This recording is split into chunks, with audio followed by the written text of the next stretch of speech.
hushyorlik ko'p narsadan asraydi. Ko'pchilik otlar mana bunda yotib qoladi. Bu holda otlar tepinadi, harakat qiladi, tura olmaydi. Demak, otxonaga kirganda har doim kirib qarab qo'yish kerak otlarni. Otlar ham siyolmay qoladi. U hech kimga yangilik emas. Demak, otni siyolmay qoldimi? Birinchi o'rinda otni yetalash kerak.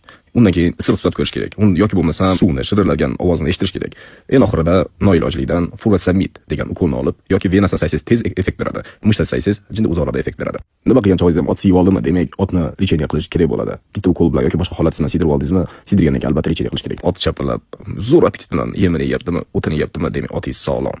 Bu qiz ishlarni massaj orqali yo'qotar ekan. Ot esnayaptimi demak, bu charchagan yoki bo'lmasam zerikkan. Bu holda otni amini bo'lmaydi. Hayol surib otni orqasiga mana bunday kelib bo'lmaydi. Ot bunaqa holda kechirmaydi. Ya xo'j egasi bo'lsin, xo'j boshqasi albatta tepadi. Chunki u cho'chib ketadi. Alalab yegan tepkizdan keyin otni urishlik bo'lmaydi, chunki u sizning xatoingiz bo'ldi. Tak. Bu holatni men ham tushunganim. Yo siz kabi bir narsa deyish qiyin. Agarda siz bilsangiz, kommentariyaga albatta izoh qoldiring. Va yana bitta holat. Uloqda otingiz sizni xursand qildimi, otni ham mana bunday qilib xursand qilib qo'yishingiz kerak bo'ladi.